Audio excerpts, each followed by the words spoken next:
Hello students, welcome to Famous Notes and welcome to this lecture series on JEE Advanced Practice Time for Physics, जहाँ पे हम हर video में एक एक problem JEE Advanced या तो वो PYQ होता है या वो JEE Advanced प्रैक्टिस प्रॉब्लम होती है, हम ये इस सीरीज़ में सॉल्व करते हैं। हमने ऑलरेडी 9 वीडियोस बनाए इसमें, इस प्लेलिस्ट में। This is our 10th video और हर वीडियो 10 होता है।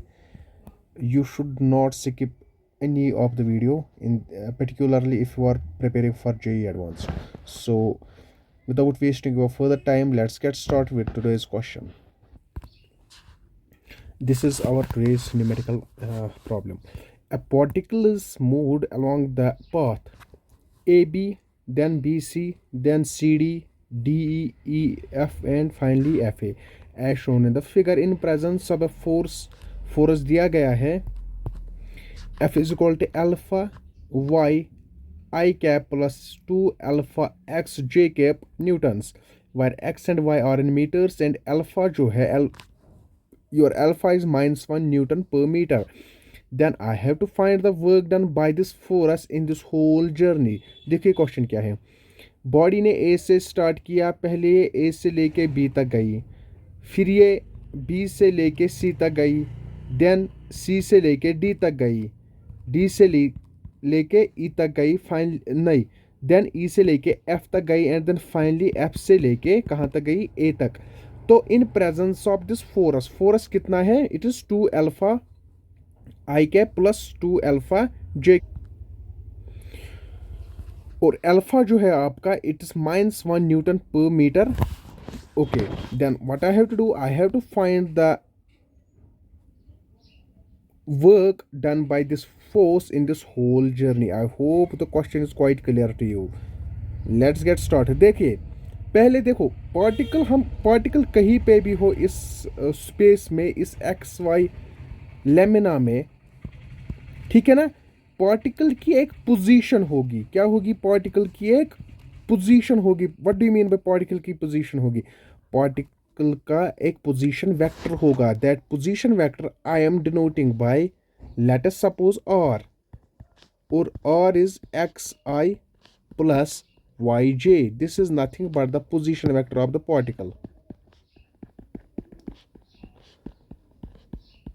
Position vector of particle.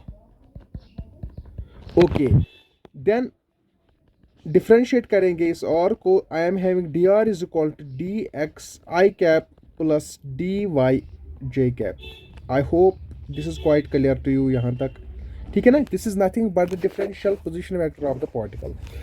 Now force मेरे पास दिया गया है, वर्क डन जो होती है, work done is your nothing but f dot d r. Work done जो होती है आपकी, work done is your f dot d r. Is this quite clear to you or not? Okay, what is your f? F is given alpha yi plus 2 alpha x j cap. So let's write it down, alpha yi cap plus 2 alpha x j cap. Okay, it is given.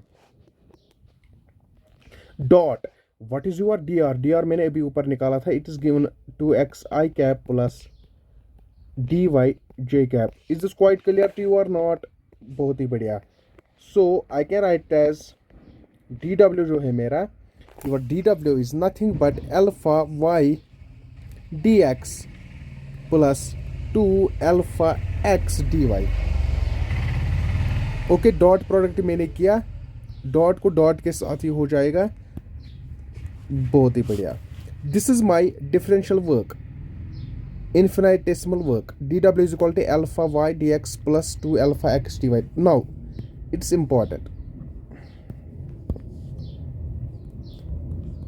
अब जो मेरी work done है path में, अब हम वो find out करेंगे। तो कैसे करेंगे, सी वर्क डन देखेंगे फ्रॉम ए से लेके बी तक। पहले बॉडी हमारी जो है, it is given in the question में, पहले ए से लेके बी तक जाती है। ए से लेके बी तक मतलब यहाँ से लेके यहाँ तक जाती है। So work done from A to B is given by, पहले हम ए और बी में, ए से लेके बी तक जो हमारा पाथ है, इसमें कुछ फीचर है। क्या फीचर है, इसमें dy 0 है, your dy is 0, क्योंकि why your dy is 0 because your y is equal to 1. इसमें dy आपका 0 है as y is equal to 1. A B path में your dy is 0 as y is equal to 1. Therefore work done W1 in going from A to B, it is given by. अब इस equation में ये दो points आपको डालने हैं. What do you mean by that? dy is equal to 0. If your dy is equal to 0, then work done जो है from A to B, इसमें ये वाला पार्ट इक्वेशन का नहीं आएगा. ओके, तो इसमें सिर्फ ये पार्ट आएगा इक्वेशन का. So we can write it as integral. कहाँ से लेके कहाँ तक जाते हैं हम? x0 से लेके x1 तक हम जाते हैं. ठीक है ना, x0 से लेके x1 तक. सो 0 से लेके 1 तक. Quite clear. Alpha y dx, since your y is equal to 0, so I can write it as alpha integral 0 to y dx, which is equal to alpha. Alpha is the work done from going A to B. अब हम similarly B से लेके C तक देखेंगे. B से लेके C तक जो हमारा पाथ है, इसमें dx आपका 0 है. B से लेके C तक your dx is equal to 0. So from B to C feature क्या है आपका? dx जो है 0 है as your x is equal to 1. Okay, so W2 लिखेंगे. therefore your work done while going from B to C, it can be written as, देखो integral जो है आपका y कहाँ से लेके कहाँ तक चेंज हो रहा है. अपर लिमिट क्या है 1, लोअर लिमिट क्या है 0.5. ठीक है ना. So it is 1 0.5 to alpha. इस टाइम इक्वेशन का सिर्फ ये पार्ट आएगा. This is equal to 0. क्यों? Because your dx is equal to 0 here. Is this quite clear to you और not? So it is 2 alpha, फिर है x dy. Your x is equal to 1 here. So I can write it as 2 alpha integral 1 से लेके 0.5 dy, which is equal to nothing but minus alpha. 0.5 minus 1 which is minus alpha. हो गए हमारे दो part complete. From C to D. अब हम C से लेके D तक गए. आपके C से लेके D तक आपका dy 0 है, but your dx varies from 1 to 0.5. Your dy is 0 here. So from B to C dy आपका 0 है as y is equal to 0.5. आपका y जो है it is 0.5. I hope this is quite clear to you. Then your work done which is W3 यहाँ पे integral 1 से लेके 0.5 तक. ठीक है, lower limit to upper limit. Alpha x 0.5 dx. ये 0.5 कहाँ से आ गया? यहाँ से आ गया because y is present in the equation. तो इसके y के बदले मैंने डायरेक्टली यहाँ पे 0.5 लिखा. Okay beautiful.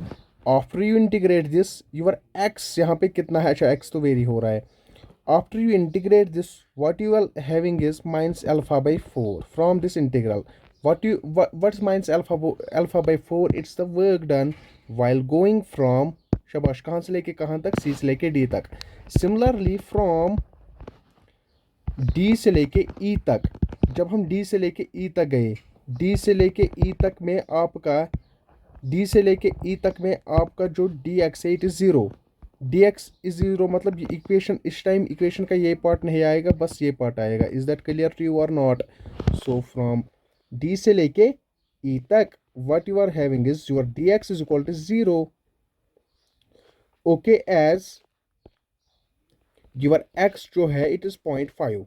बहुत ही बढ़िया. So therefore W4 is equal to integral 0.5 तक गया है फ्रॉम 0 तक गया है फ्रॉम 0.5 x coordinate.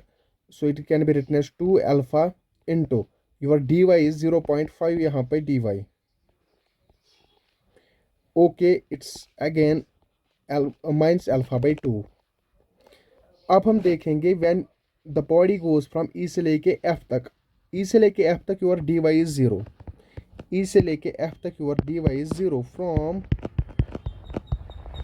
ई से लेके एफ तक योर डी वाई जो है आपका ज़ीरो है, as y is equal to zero. यहाँ पे आपका वाई जो है ये भी ज़ीरो है यहाँ पे। ओके, सो योर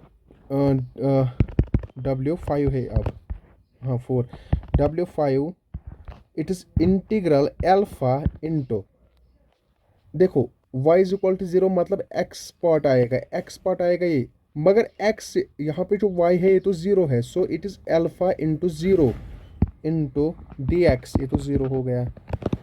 अच्छा हुआ हमारे लिए, कैलकुलेशन बच गई। फ्रॉम f से लेके a तक, जब ये f से लेके a तक गया, f से लेके a तक, f से लेके a तक your dx is equal to zero, your dx is equal to zero from f से लेके a तक, dx is equal to zero मतलब ये तो हम यूज़ नहीं करेंगे इस टाइम, हम ये पार्ट यूज़ करेंगे इक्वेशन का dw का। So your dx is equal to zero as x कितना है यहाँ पे, x तो ज़ीरो ही है ना, इस लाइन पे x ज़ीरो ही है। नाउ यू कैन सी हमको ये पार्ट यूज़ करना है, बट इसमें तो x है, what is x zero, so यहाँ पे भी वर्क डन ज़ीरो है। Therefore W6 जो है it's integral two alpha into zero d x which is equal to zero. तो हमने चारों पार्ट के वर्क डन निकाले हैं। Is this quite clear to you और यहाँ तक कि नहीं? तो फाइनल जो टोटल वर्क डन होगी it is equal to the summation of individual work done.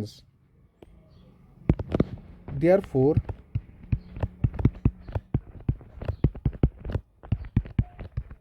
total work done is what W. So W can be written as W1 plus W2 plus W3 plus W4 plus W5 plus W6. W6 तक आ गया था ना हमें। So what is your W1? तो अब लिखेंगे your W1 is your alpha, W2 is your minus alpha, ठीक है। your W3 is your minus alpha by 4, then minus alpha by 2, then 0 0. So it is alpha minus alpha by 4 minus alpha by 2 plus 0 which is equal to minus 3, which is equal to minus 3 by 4, and sinus alpha is equal to minus 1 Newton per meter given, it is given in the question. So W is equal to 0.75 joules. This is the final answer to this question. I hope this is quite clear to you. इसमें doubt नहीं रहना चाहिए, ठीक है।